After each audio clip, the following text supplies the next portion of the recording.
Comece o dia bem informado com a equipe de jornalismo da Verde Vale FM. No ar, Jornal Verde Vale. 6h33. Olá, muito bom dia para você. Hoje, sexta-feira, 7 de fevereiro do ano de 2025. Estamos começando pela Verde Vale FM, uma emissora do Sistema Verde Vale de Comunicação.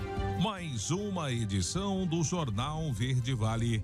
E nesta sexta-feira, segundo o site Clima Tempo, a temperatura variando entre 20 e 28 graus. A umidade relativa do ar de 68 a 99%, zero de probabilidade de chuva para esta sexta-feira. O sol nasce às 6h20 e se põe às 19h08. Um dia de sol com muitas nuvens durante o dia e períodos de céu nublado. À noite também com muitas nuvens, porém sem chuva nesta sexta-feira. Vamos aos principais destaques desta edição. Jornal Verde Vale. Polícia Federal cumpre mandado de busca e apreensão na casa de Marconi Perillo em operação que investiga desvios na saúde de Goiás. Plano prevê restrição de estacionamento em avenidas de alto fluxo em Goiânia. Banco do Brasil deverá devolver 20 milhões de reais a clientes. Cai o número de endividados no país, é o que aponta a entidade do comércio. Chuva em Goiânia derruba 52 árvores e causa danos ao estacionamento do Tribunal de Contas dos Municípios. Ninguém acerta os 6 números e prêmio da Mega acumula em 39 milhões de reais. TCU vai votar recurso contra bloqueio do pé de meia na semana que vem. Os detalhes destas e outras notícias você vai conferir a partir de agora, aqui no Jornal Verde Vale. A notícia em primeira mão. Jornal Verde Vale. Jornal Verde Vale. Verde Vale. Notícias do Brasil. Ótima manhã de sexta-feira para você. Sejam todos bem-vindos e bem-vindas a mais uma edição do Jornal Verde Vale. Olha, o governo federal informou nesta quinta-feira que um novo voo com brasileiros deportados dos Estados Unidos irá aterrissar na cidade de Fortaleza, no Ceará, nesta sexta-feira. De acordo com o governo do Ceará, 135 imigrantes serão trazidos nesta viagem, sendo que 80% dos passageiros são de Minas Gerais. Esse é o segundo voo com deportados dos Estados Unidos que chega ao Brasil desde o início do governo Donald Trump em 20 de janeiro. O primeiro pousou no Brasil no dia 24 do mês passado. De acordo com o governo brasileiro, desta vez foi planejado um novo trajeto para os brasileiros com redução do tempo total de viagem na comparação com o primeiro voo. O objetivo é reduzir o período no qual os deportados ficarão algemados no avião fretado pelos Estados Unidos. O novo voo decolará de Alexandria, no estado norte-americano da Lusiânia, na madrugada de hoje, para uma escala técnica em Porto Rico e então seguirá para a capital cearense, onde irá aterrissar no período da tarde, conforme previsão do governo. E o consumo do café por pessoa no Brasil teve uma queda de 2,22% no ano passado, ainda que o consumo continue crescendo na casa de 1%. De acordo com a Associação Brasileira da Indústria do Café, a ABIC, cada brasileiro consumiu, em média, 5 quilos de café torrado e moído entre novembro de 2023 e outubro de 24, ante 5 quilos e 120 gramas do período anterior. Com esse cálculo, quer dizer que o brasileiro consumiu, em média, 1.430 xícaras ao longo do ano. Embora seja uma redução pequena, ocorre em um momento de disparada do preço do produto, que acumulou uma alta de 37,4% no período. No entanto, em valores brutos, o consumo continua crescendo. Ao todo, o Brasil consumiu 21,9 milhões de sacas de café, uma alta de 1,11% em relação à registrada no ano anterior. O aumento da base populacional explica a redução do valor per capita. A pesquisa utiliza os dados populacionais do IBGE. O presidente da ABIC, Pavel Cardoso, foi questionado se a alta dos preços poderia frear o consumo e ele disse que o café é parte muito importante do dia a dia do brasileiro, mas é natural que haja um consumo mais consciente com menos desperdício por parte dos consumidores. Olha, ninguém acertou os 6 números do concurso da Mega Sena 2.825 e o prêmio acumulou em 39 milhões de reais. O sorteio aconteceu nesta quinta-feira às 20 horas. Os números sorteados foram 2, 38, 50, 54, 58 e 59. De acordo com a Caixa Econômica Federal responsável pelo sorteio, cerca de 36 apostas acertaram a quina e levaram cada uma R$ 79.229. Já na quadra, 2.464 apostas receberam R$ 1.653,66 cada. A Mega, em geral, tem 3 sorteios semanal, às terças, quintas e sábados. O próximo sorteio, portanto, acontece amanhã, sábado, dia 8 de fevereiro. 6h39, PEC do semipresidencialismo é protocolado na Câmara Federal.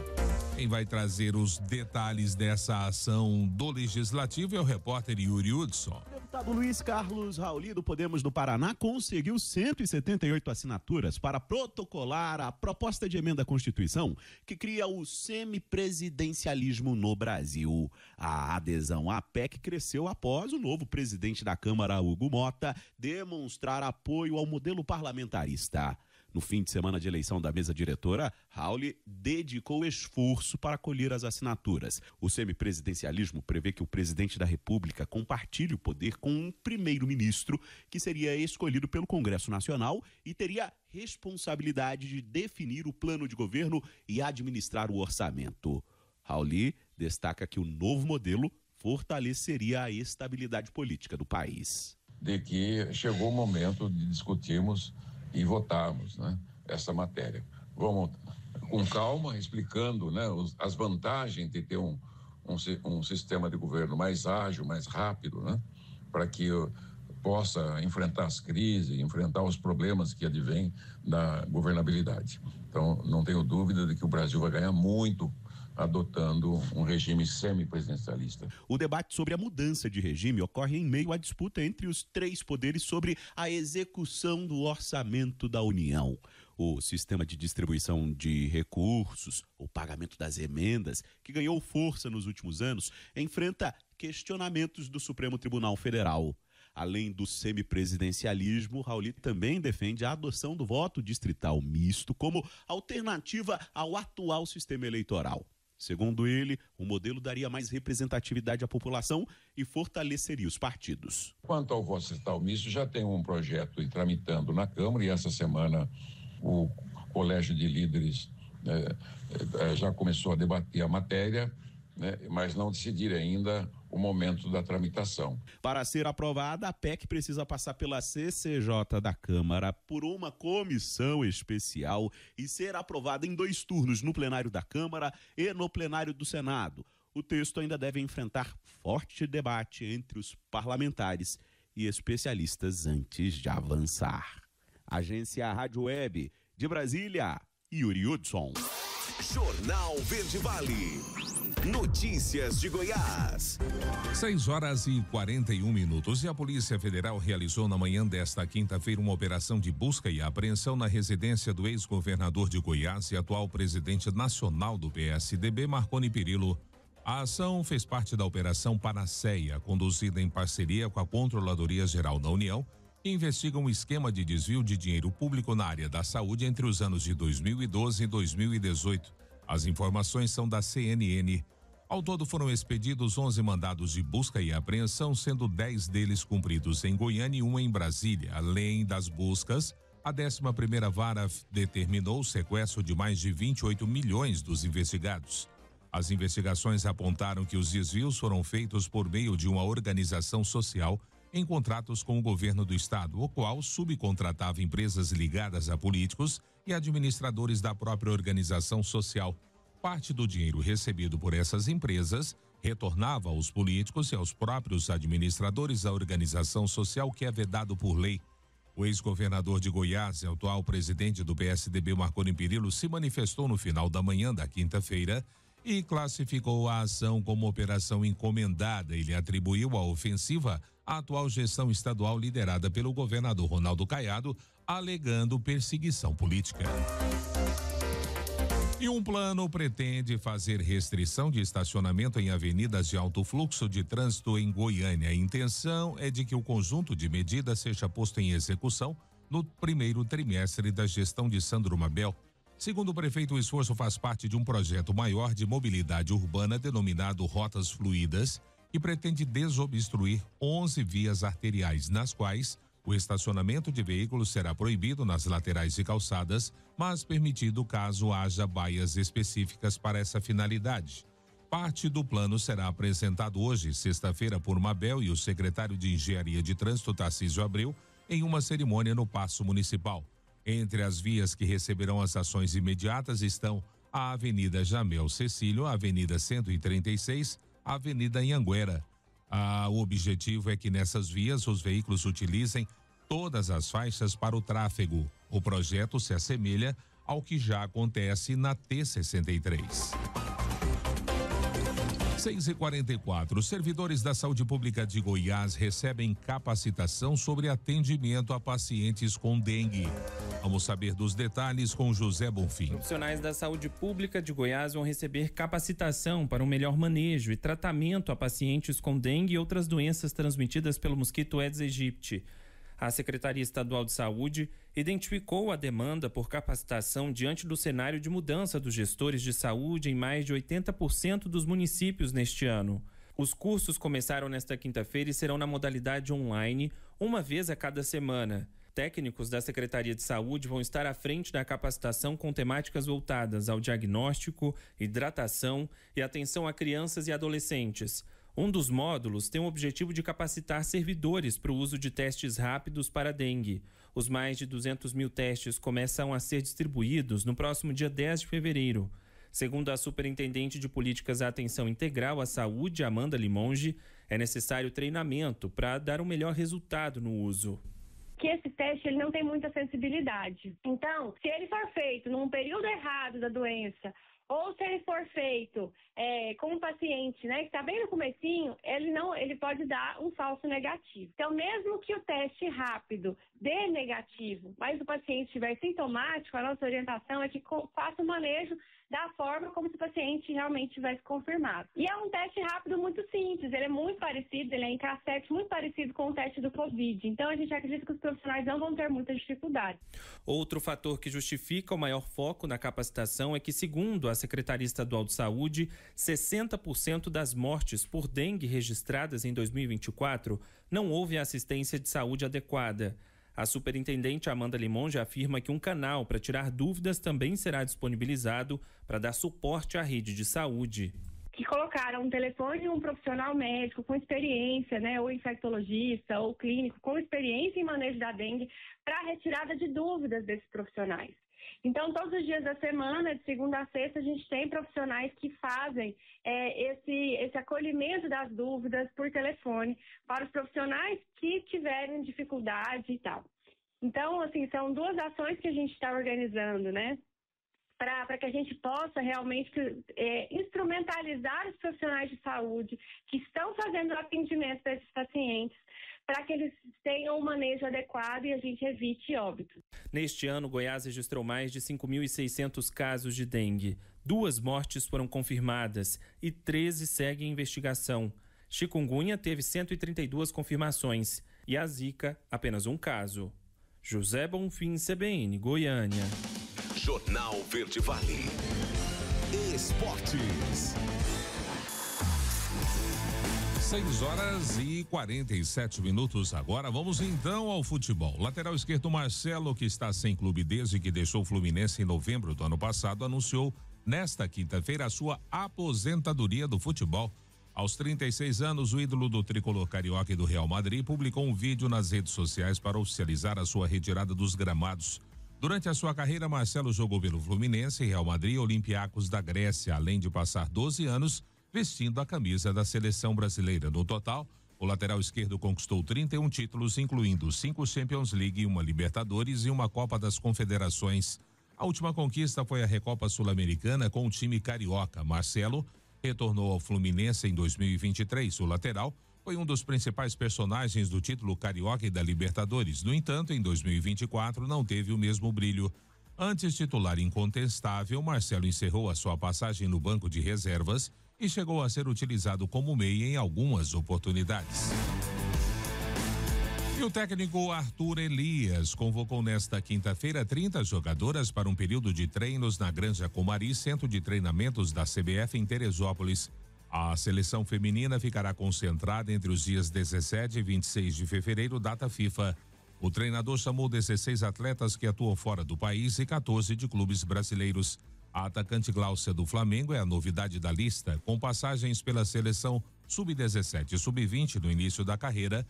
Ela foi chamada pela primeira vez para a equipe principal aos 32 anos. O Brasil não jogará nessa data FIFA, mas Arthur Elias anunciou que a seleção já tem 2 amistosos marcados para abril, ambos contra os Estados Unidos. O período de treinamento em fevereiro marca o início da preparação do Brasil para a Copa América de 2025 em julho no Equador. Jornal Verde Vale. Agronegócios.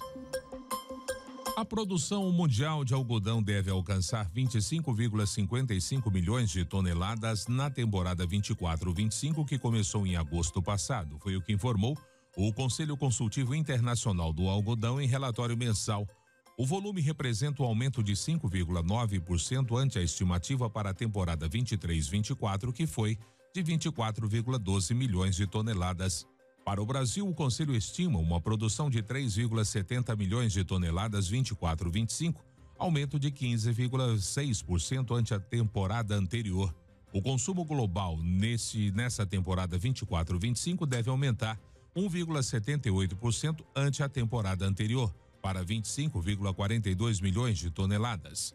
As exportações tendem a diminuir 2,6% para 9,61 milhões de toneladas, é o que diz o ICAC. Já os estoques finais podem subir 0,7% para 18,69 milhões de toneladas. A notícia em primeira mão. Jornal Verde Vale. Agora, na Verde Vale, os comentários de Alexandre Garcia.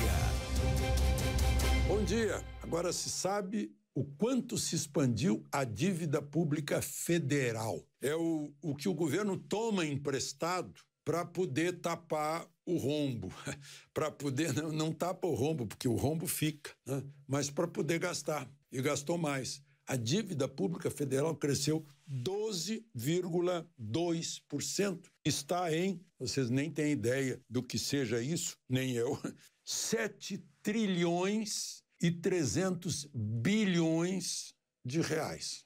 Isso está muito longe, ao máximo que a gente pode imaginar é de 1 milhão de reais, 3 milhões de reais, preço de uma boa casa, né? 7 trilhões e 300 bilhões de reais. São papéis que o governo põe no mercado e que, para encontrar comprador, tem que oferecer juro, tem que oferecer a remuneração do dinheiro que o sujeito aplicou no banco, o banco comprou o papel do tesouro, etc., né?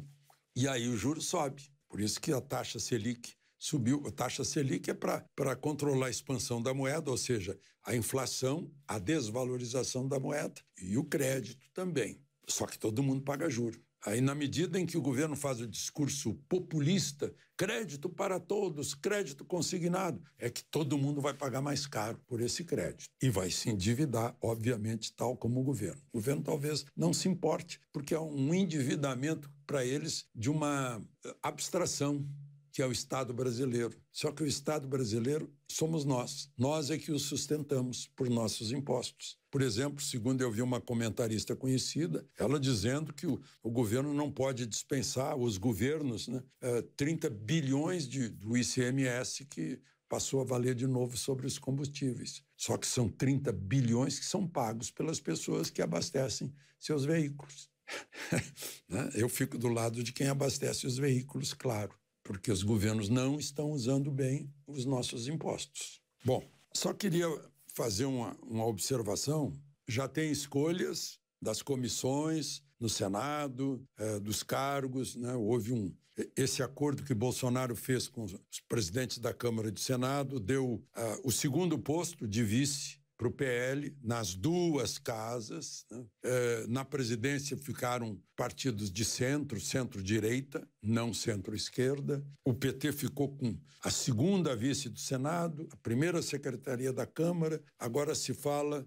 E Flávio Bolsonaro na Comissão de Infraestrutura do Senado. E agora está se falando em Eduardo Bolsonaro para presidir a Comissão de Relações Exteriores, que teria uma relação muito grande, muito próxima com o Departamento de Estado americano.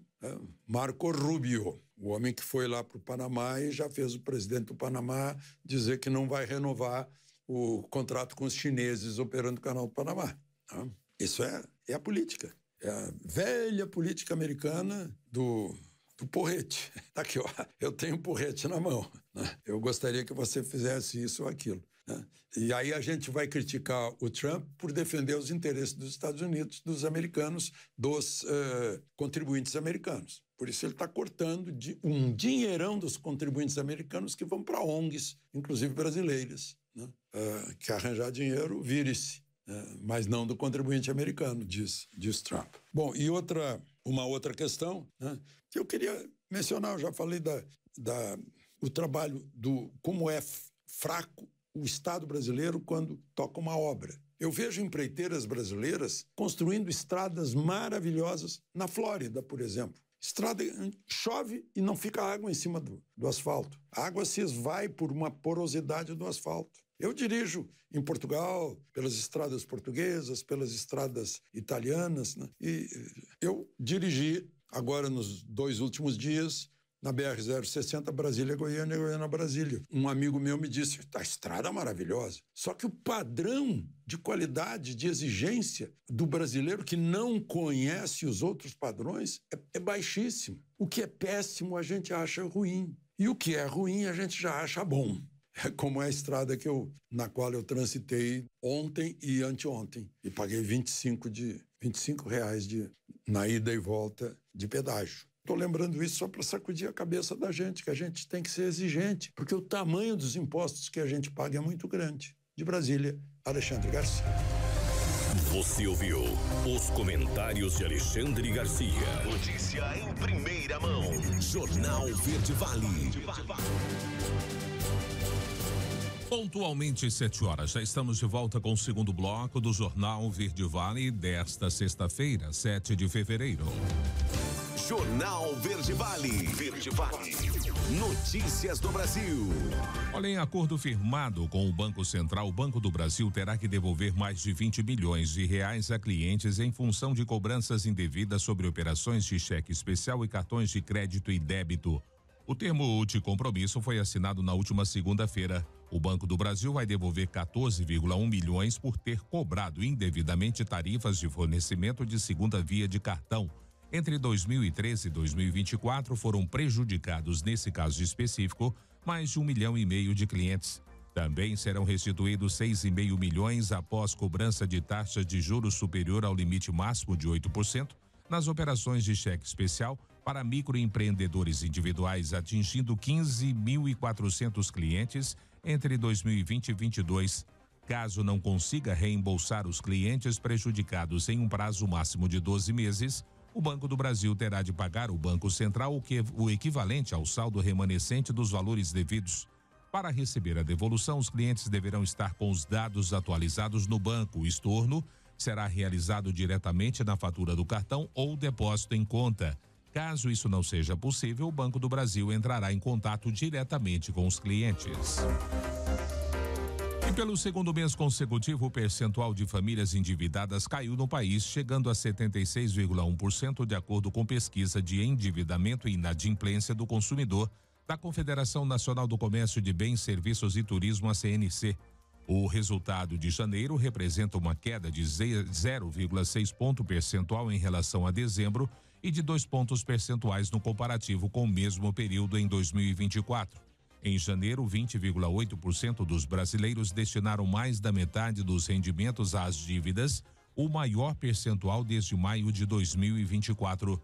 Em média, as famílias destinaram 30% dos ganhos para essa finalidade, um aumento de 0,2 pontos percentuais.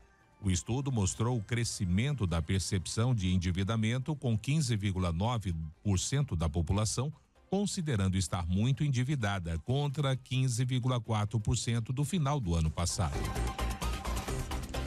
Busca por empréstimos cai em dezembro em comparação com 2023. Vamos saber desses detalhes com a Priscila Mendes. A demanda por crédito no Brasil registrou queda em dezembro de 2024 em comparação com o mesmo período de 2023. Dados do Indicador de Demanda por Crédito da CNDL, Confederação Nacional de Dirigentes Lojistas, e do SPC Brasil, Serviço de Proteção ao Crédito, mostram uma queda de menos 5,71%, refletindo a maior cautela dos consumidores diante do cenário econômico. Merula Borges, especialista em finanças da CNDL, destaca alguns fatores que contribuíram para a queda na procura por empréstimos. Isso mostra um pouco da dificuldade do consumidor, não só em tomar o crédito, mas também expectativa que ele tem de busca pelo crédito, já que a gente está falando de um endividamento alto e de uma inadimplência também alta. O fator juros também tem importância, já que quanto maior a taxa de juros, menos estímulo tem para que as pessoas tomem crédito, já que a dívida fica mais cara.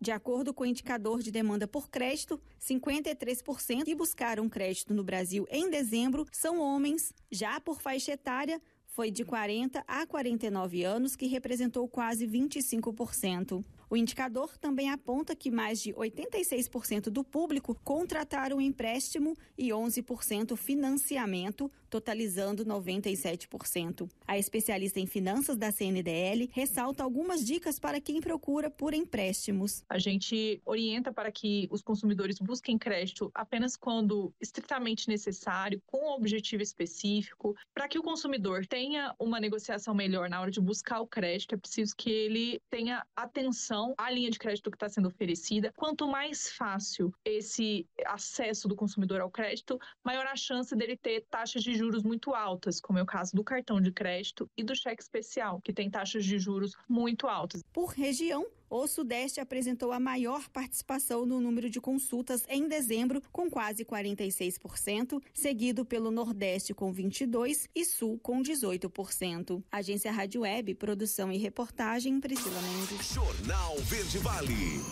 Notícias de Goiás. 7h05. A forte chuva que atingiu Goiânia na última quarta-feira causou transtornos significativos. Segundo a Companhia de Urbanização de Goiânia, a Comurg, 52 árvores e 26 galhos caíram em diversos pontos da capital, bloqueando vias, calçadas, em alguns casos, atingindo veículos e estruturas. Um dos locais afetados foi a garagem da sede do Tribunal de Contas dos Municípios, o TCM. As regiões mais afetadas foram o Jardim Guanabara, o setor sul e o setor Bueno. No entanto, mais de 20 bairros registraram ocorrências, incluindo a Vila Santa Helena, Parque Amazônia, Cidade Jardim e também o setor central. Em nota, o TCM confirmou a queda da árvore sobre o estacionamento da gerência de transportes da instituição, localizado na Rua 70, no setor central. O incidente danificou o muro, o portão e o telhado do estacionamento. Além dos transtornos causados pelas quedas de árvores, a tempestade afetou a rede elétrica, deixando milhares de clientes sem energia. A Equatorial Goiás informou que postes, cabos e outros equipamentos foram danificados, mas que com equipes reforçadas e manobras telecomandadas, 97% dos afetados tiveram serviço restabelecido até amanhã da quinta-feira. O Ministério Público Federal moveu uma ação civil pública contra a Universidade Federal de Goiás após estudantes não conseguirem realizar matrículas junto à instituição, mesmo sendo aprovados no Sistema de Seleção Unificado SISU, ocorrido em 2024.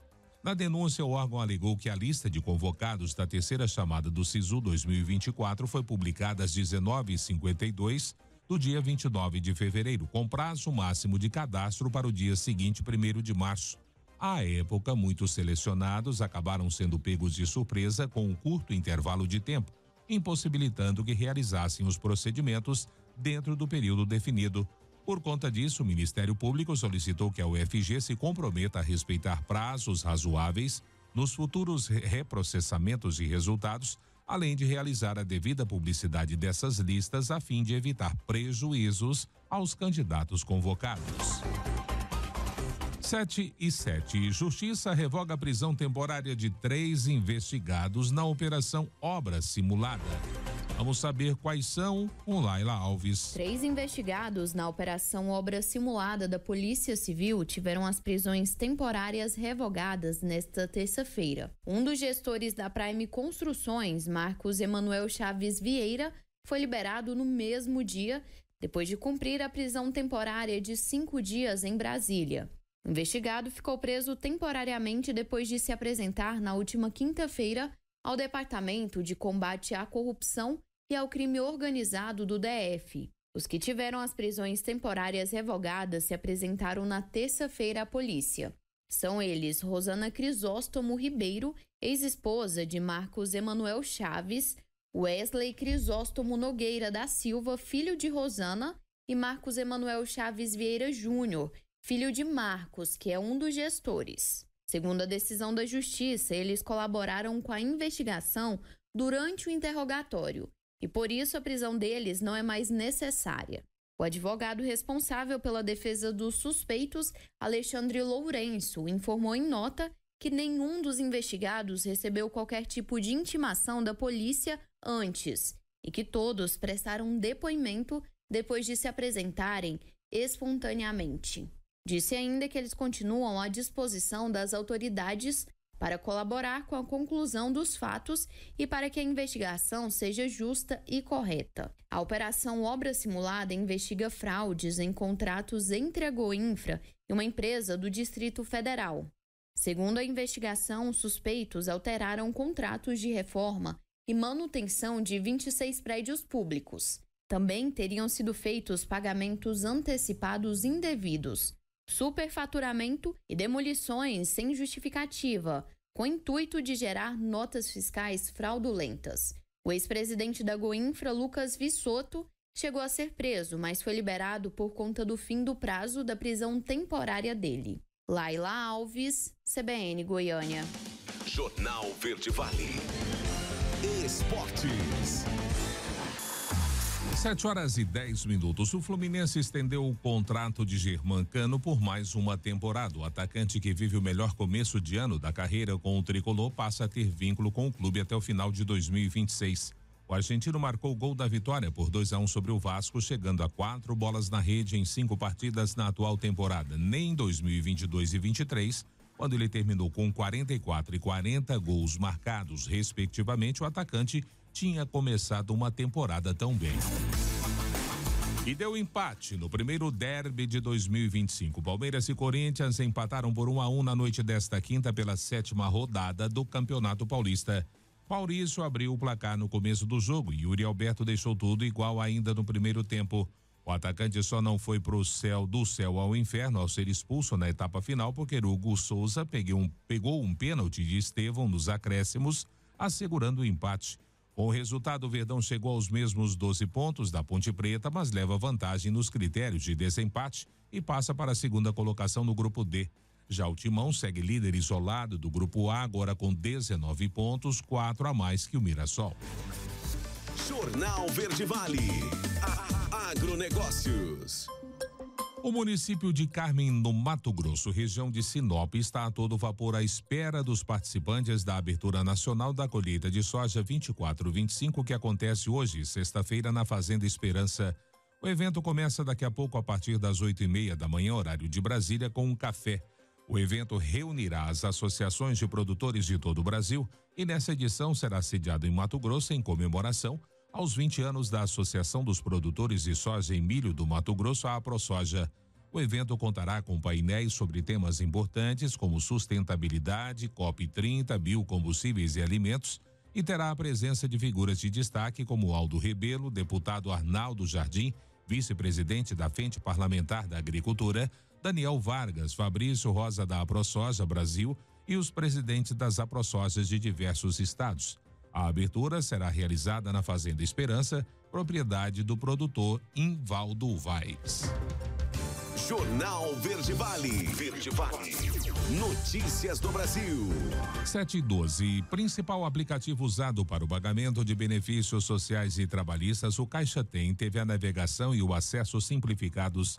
O aplicativo poderá ser desbloqueado por WhatsApp sem a necessidade de o usuário ir até uma agência da Caixa Econômica Federal, caso tenha esquecido o código de acesso.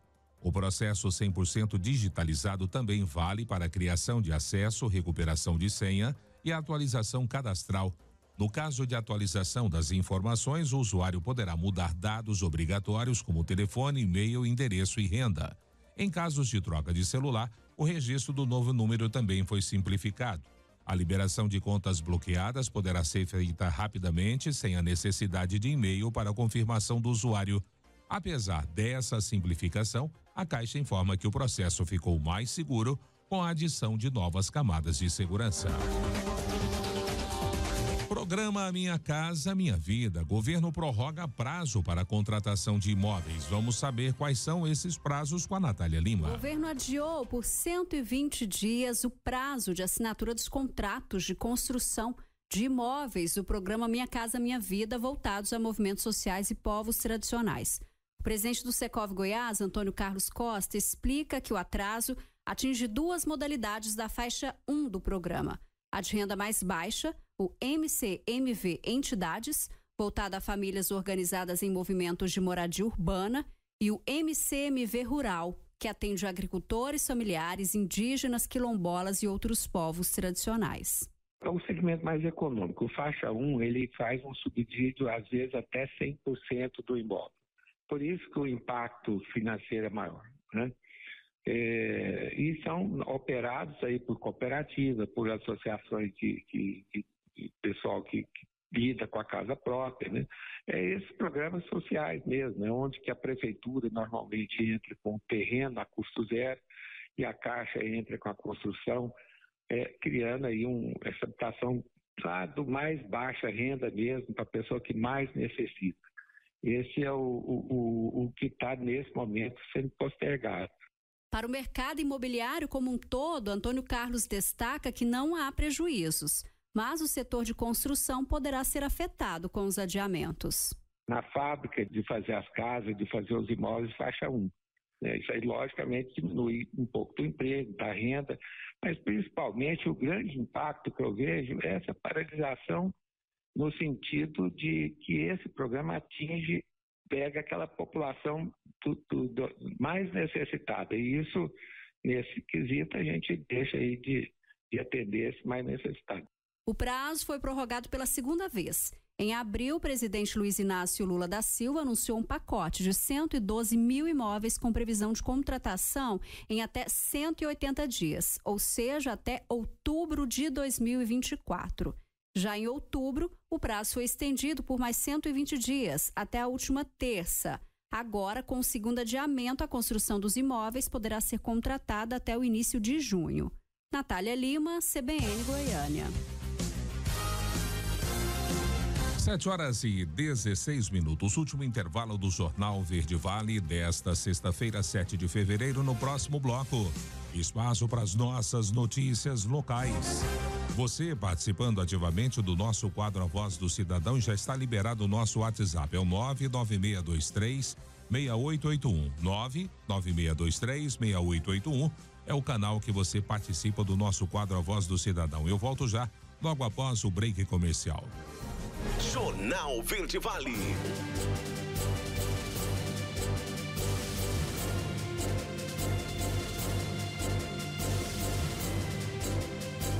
Sete horas e 24 minutos, já estamos de volta com o último bloco do Jornal Verde Vale desta sexta-feira, 7 de fevereiro, aqui pela Verde Vale FM, uma emissora do Sistema Verde Vale de Comunicação.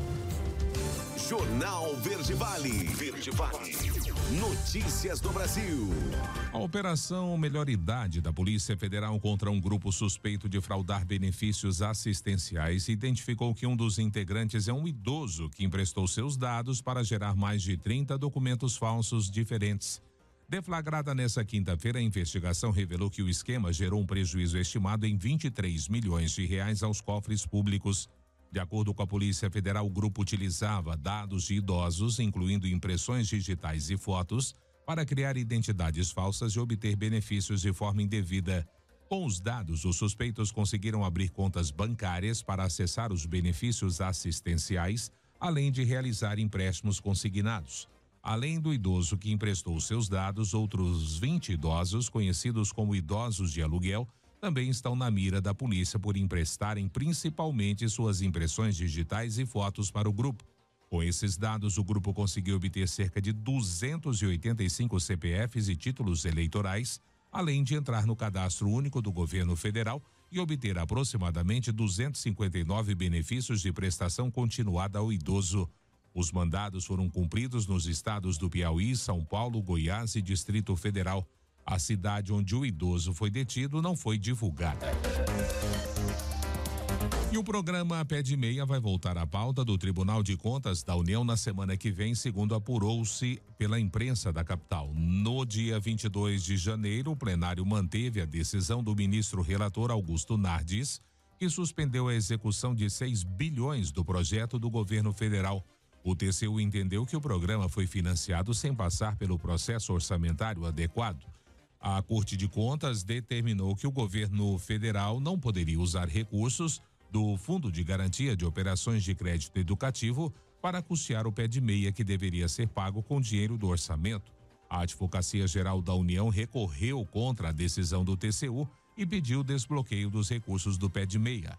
A AGU argumentou que não há qualquer ilegalidade na transferência do fundo para o Fundo Garantidor de Operações. Segundo o órgão, o bloqueio das verbas pode inviabilizar o programa e causar transtornos irreparáveis aos estudantes. E ainda falando de educação, MEC e estados discutem ações para a implementação do ensino médio. Quem vai trazer os dados dessa conversa é Marina Fauci. Em Brasília, o Ministério da Educação, em parceria com os estados e o Distrito Federal, realizou o Seminário Nacional do Ensino Médio. O evento reuniu representantes das 27 secretarias estaduais e distrital de educação, com o objetivo de planejar a implementação da Política Nacional do Ensino Médio. A medida busca transformar esta etapa e deixá-la mais qualificada e acessível para todos os estudantes brasileiros. Durante o seminário, os planos de ação dos estados e do Distrito Federal foram apresentados e discutidos, com previsão para execução ainda neste ano. Manuel Tavares, coordenador de ensino médio do Rio Grande do Norte, participou do ciclo de formação voltado à implementação da nova política. Ao longo do processo, tivemos acesso a uma base conceitual sólida sobre educação de qualidade social, justiça curricular, direitos humanos e formação integral, além do suporte técnico do MEC e da Fundação Joaquim Nabuco. Estamos mais seguros do que vamos fazer e mais integrados entre os estados, com uma política mais unificada e com a coordenação do MEC de fato. O coordenador ainda compartilhou com a nossa equipe a realidade do seu estado e como os debates devem avançar na prática. Saímos desse seminário com um plano bem estruturado, fruto de um processo reflexivo e orientado, que terá grande impacto na formação dos jovens do nosso estado. As ações incluem organização curricular pautada na justiça e equidade, valorização dos profissionais da educação, melhoria na infraestrutura e estratégias para reduzir o abandono e garantir a permanência e a aprendizagem dos nossos estudantes. E seguimos comprometidos em transformar essas diretrizes em ações concretas para garantir um ensino mais inclusivo e de equidade no Rio Grande do Norte. O seminário reuniu ainda membros de diversos órgãos educacionais, como o Conselho Nacional de Educação, o Instituto Nacional de Estudos e Pesquisas Educacionais Anísio Teixeira, o INEP, e o Fórum Nacional dos Conselhos Estaduais e Distritais de Educação. Para a secretária de Educação Básica do MEC, Kátia Schweiker, todos, num esforço conjunto, também colaboraram para que essa etapa da política do ensino médio fosse entregue à sociedade de forma exitosa. Toda a luta que a gente teve, desde que nós chegamos nessa terceira quadra do presidente Lula em 2023, para estar podendo entregar para a sociedade brasileira hoje, de uma forma participativa, organizada, comprometida, a implementação da Política Nacional do Ensino Médio. Hoje é um dia de muita festa pra gente, de verdade. O evento também marcou o lançamento de ferramentas importantes, como o painel de monitoramento da Política Nacional do Ensino Médio, que será usado para acompanhar e avaliar o impacto dessas mudanças, e também foi anunciada uma formação continuada para a qualificação das equipes gestoras de mais de 20 mil escolas de ensino médio em todo o país. Mais detalhes você encontra em gov.br/MEC. Agência Rádio Web de Brasília, Marina Fauci. Jornal Verde Vale. Notícias de Goiás. 7h30 agora. A Polícia Civil de Goiás investiga um produtor rural suspeito de desviar a água de um rio em uma fazenda em Doverlândia para uso pessoal. Agentes da Delegacia de Polícia de Caiapônia, com equipes da Polícia Científica aqui de Mineiros, foram ao local na última quarta-feira. Conforme a corporação, o represamento aconteceu no Rio Servo. Além disso, ele estaria desmatando parcialmente a mata ciliar. O homem pretendia utilizar o desvio de 1 quilômetro para criar peixes.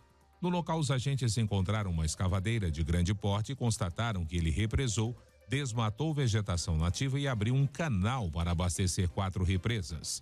Durante a ação, os policiais periciaram o local e interditaram as obras. Eles também instauraram um inquérito policial para apurar os crimes ambientais e responsabilizar o suspeito que não teve a identidade divulgada.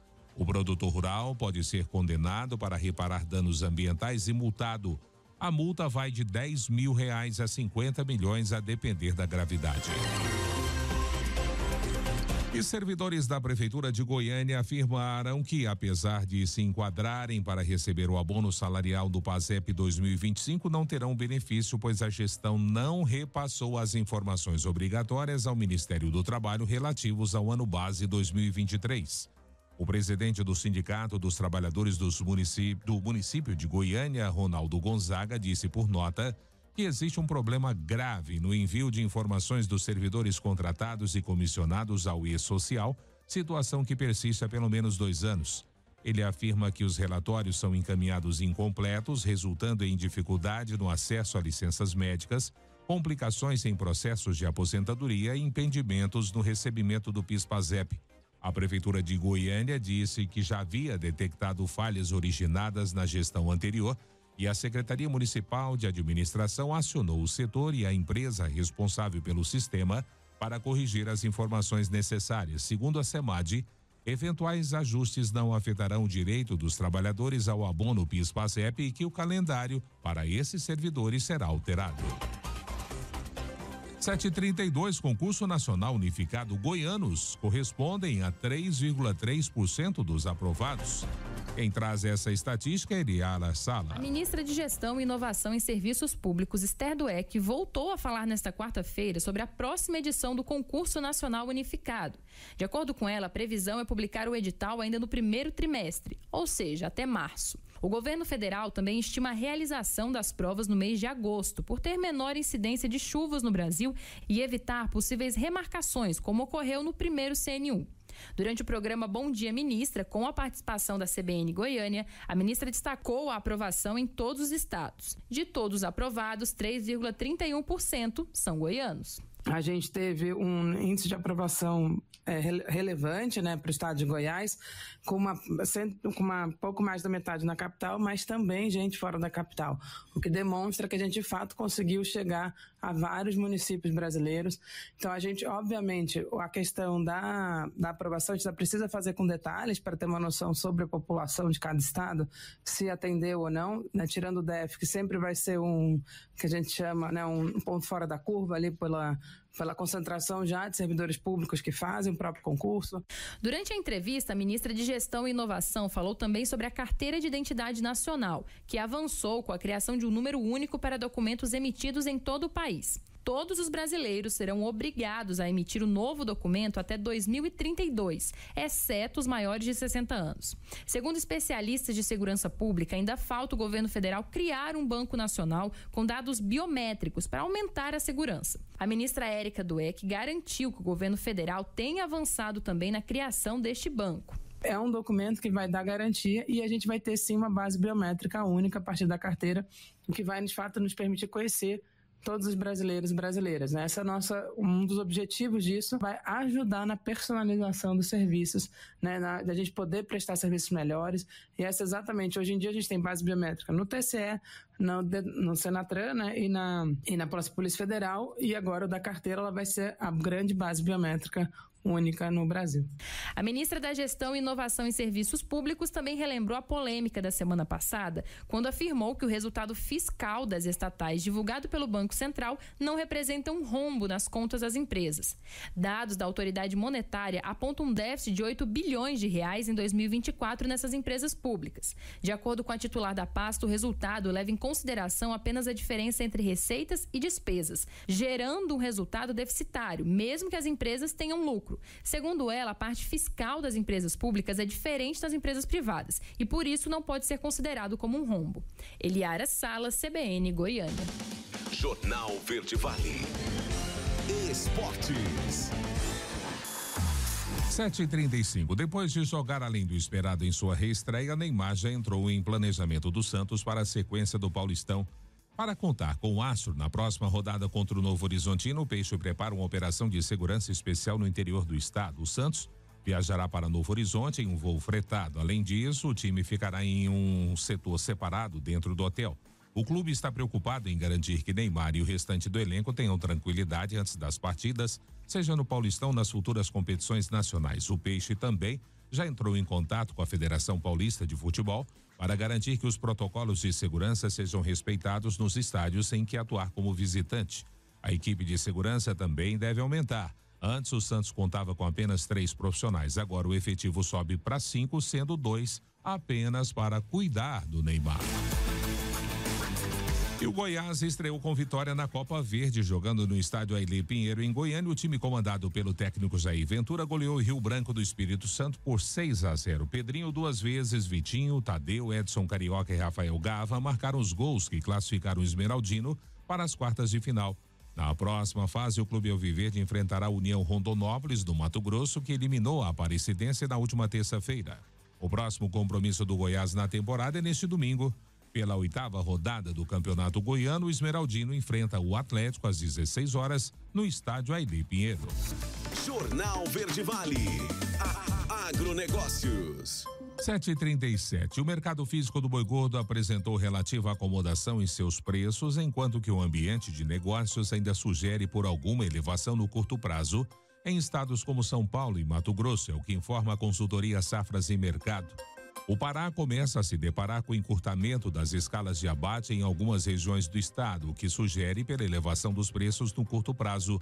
Tocantins e Rondônia apresentam relativa acomodação dos preços, ainda com relatos de boa disponibilidade de fêmeas para o abate, o que mantém os frigoríficos locais em uma posição mais confortável de suas escalas, foi o que disse o analista Fernando Henrique Iglesias. Vamos então aos preços da arroba do boi gordo no fechamento do mercado nesta quinta-feira. Em São Paulo, R$ 329,27. Aqui em Goiás, R$ 306,25. Em Minas Gerais, R$ 314,71. Em Mato Grosso do Sul, R$ 312,73. Já no Mato Grosso, R$ 323,69. O mercado atacadista apresenta preços firmes para a carne bovina, enquanto o ambiente de negócios sugere por preços mais altos no curto prazo, em linha com a entrada dos salários na economia.